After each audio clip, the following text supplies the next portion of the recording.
আপনি একটু ঠান্ডা মাথায় বাসায় গিয়ে চিন্তা করেন। আজকে আপনার মাই ওয়াজ করে গেছে, আমি একটু চিন্তা করি, আপনার আমার হায়াত সর্বোচ্চ হয়তো ৬০-৭০ বছর, আরো হয়তো আল্লাহ বাড়াই দিলে ১০০ বছর, এর বেশি গড়াইও আমাদের নাই, আছে?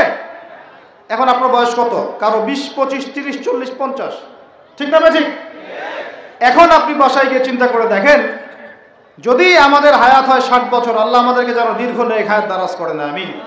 আমাদের ভাইদেরকে, বোনদেরকে, ওলামায়ে কেরামকে, আমাদের নেতাদেরকে, সবাইকে আল্লাহ পাক দীর্ঘ নেক হায়াত দারাজ করেন।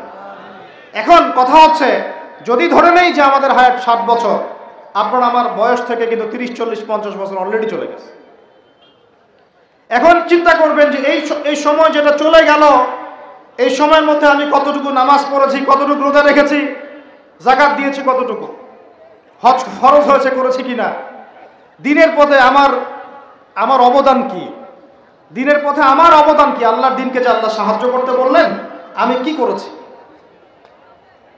এই চিন্তাটুকু বাসায় গিয়ে করেন। এর সাথে এই চিন্তাটাও করেন যে এই ৩০, ৪০, ৫০ বছরে আমরা গুনাহ করলাম কতগুলা, কতদিন নামাজ পড়ি নাই, কতদিন রোজা রাখি নাই, কতদিন সুদ খাইলাম, কতগুলো মেয়ের সাথে আমার সম্পর্ক ভাই,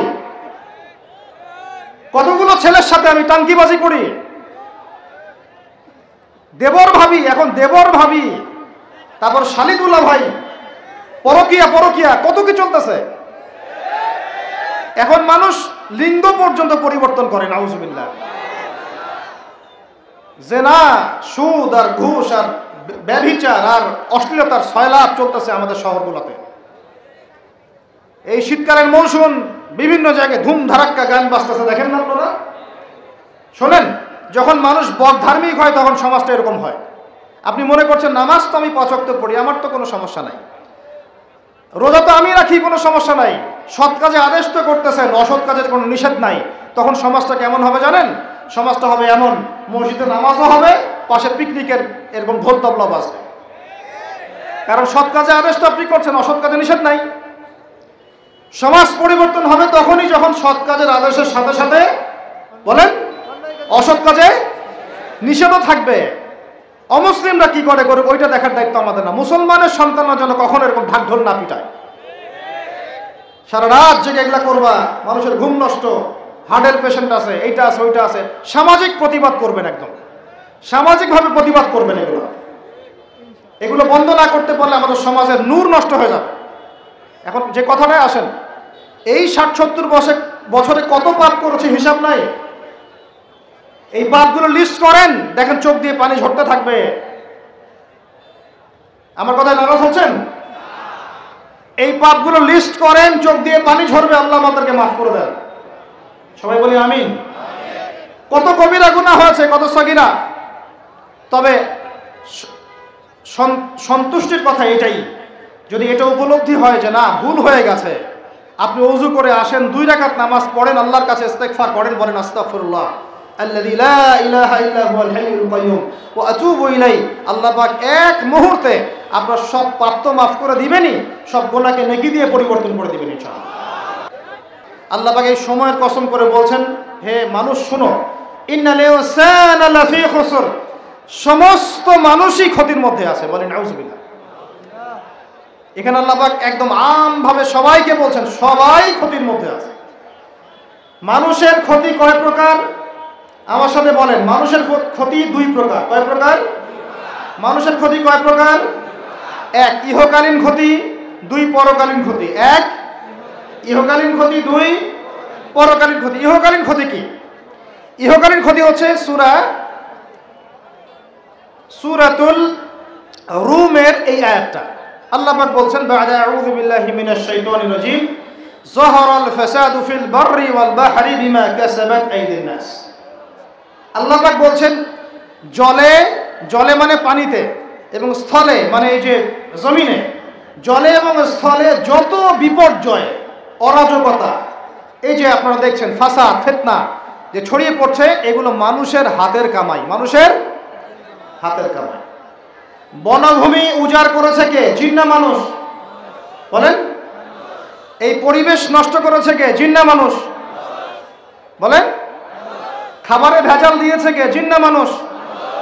অর্থনীতির মধ্যে সুদকে ঢুকিয়েছে জিন না মানুষ? এই বেপরদামি জেনা মাদক কে ছড়িয়েছে? জিন না মানুষ? নামাজ কালাম ছেড়ে দিয়ে পাবজি ফ্রি ফায়ার নিয়ে কে পড়ে আছে? জিন না মানুষ? বলেন, জিন না মানুষ? আল্লাহর বিধান বাদ দিয়ে শয়তানের বিধান চালু করেছে কে? জিন না মানুষ? যহারাল ফাসাদু ফিল বাররি ওয়াল বাহরি বিমা কাসাবাত আইদিন নাস। জলে স্থলে যত বিপর্যয়, অরাজকতা, সমস্যা, এগুলো মানুষের হাতের কামাই। বলি নাউজুবিল্লাহ। আমরা যা করব তাই পাবো।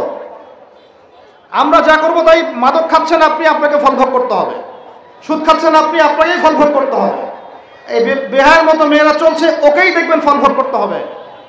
মেয়ের সাথে হারাম সম্পর্ক করছেন, আপনাকে ফল ভোগ করতে হবে।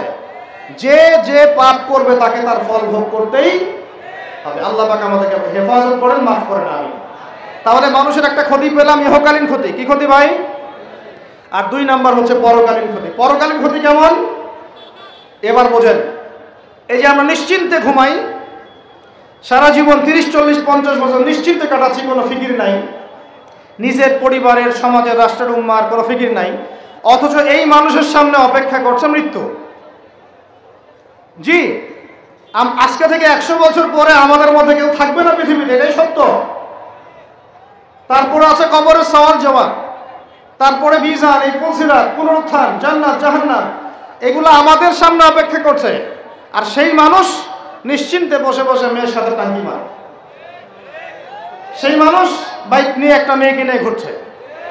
সেই মেয়ে একটা ছেলের সাথে চটপটি ফুচকা খায়। সেই লোক আল্লাহর বিধানকে সরাই দিয়ে শয়তানের বিধান চালু করা শুরু করল। সেই ব্যক্তি সুদ খাচ্ছে। সেই ব্যক্তি ট্রান্সজেন্ডার এই মতামত প্রমোট করতেছে। হ্যাঁ, সেই ব্যক্তি শিক্ষার মধ্যে ইসলাম বিদ্বেষী বিষয় ঢুকাই দিল। অথচ এই মানুষের সামনে পরকাল অপেক্ষা করছে। একদম টেনে হিস্ট্রি আল্লাহ পাক সামনে নিয়ে দাঁড় করাবেন, দাঁড় করে জিজ্ঞাসা করবেন। তাহলে আমরা কত অপদার্থ, কত বোকা, আমরা কি বুঝতে পারছি ভাই? একটু বুঝতে পারছেন কি? আল্লাহ পাক সূরা আহজাবে এটাও কিন্তু বলেছেন যে ওয়ালাকাদ আরাদনাল আমানাতা আলাস সামাওয়াতি ওয়াল আরদি ওয়াল জিবালা ফাআবাইনা আন ইয়াহমিলনাহা ওয়া আশফাকনা মিনহা ফাহামালাহাল ইনসান। সুবহানাল্লাহ। শুকরিয়া, আল্লাহ পাক মনে করাই দিয়েছেন। আর একটা যদি না বলতে পারতাম মনের মধ্যে একটা অতৃপ্তি থেকে যাইত। আল্লাহুম্মা লা ইলমা লানা ইল্লা মা আল্লামতানা ইন্নাকা আনতাল আলিমুল হাকিম। আলহামদুলিল্লাহ। আয়াতের অর্থ শুনেন। মানুষ যে জালেম, জাহেল, আমরা যে অপদার্থ, আল্লাহ পাক কি বলছেন শুনুন। আল্লাহ বলছেন ওয়ালাকাদ আরাদনাল আমানাতা আলাস সামাওয়াতি ওয়াল আরদি ওয়াল জিবাল। আমি ইসলামের এই আমানত, শরিয়াত, কোরআন হাদিসের এই যে আমানতটা, এটা আসমান সমূহকে দিতে চেয়েছিলাম। তোমরা কি নিবা? আমি জমিনকে দিতে চেয়েছিলাম, তোমরা নিবা? আমি পাহাড়কে দিতে চেয়েছিলাম, তো আমানত কি নিবা? ফাআবাইনা, তারা বলেছে না, নিতে পারো না। ওয়া আশফাকনা মিনহা, তারা অক্ষমতা প্রদর্শন করেছে। ফাহামালাহাল ইনসান, মানুষ সেই আমানতটা কাঁধের মধ্যে বহন করেছে। আমরা সেই আমানত কি করেছি ভাই? কাঁধে বহন করেছি। আল্লাহ পাক বলেন ইন্নাল ইনসানা যালুমান জাহুলা, মানুষ কত জালেম, মানুষ কত জাহেল। আমাদের সামনে পরকালীন এই কঠিন জবাবদিহিত অপেক্ষা করছে। এরপরে আমাদের জীবনযাপন পদ্ধতি দেখলে মনে হয় যে আমাদের মধ্যে আর গরু ছাগলের মতো করে পার্থক্য নেই। কেন? গরু ছাগলের কাজ কি? খাবে, ইস্তেঞ্জা করবে আর সহবাস করবে, বাস। আমাদের এখন এই 3টা কাজ। কি খাবো, আর কোন টাইলস ফিটিং বাসায় পায়খানা করব, আর কতগুলো বাচ্চা পয়দা করতে হবে, বাস। এর বাইরে আমাদের চিন্তা কোথায়?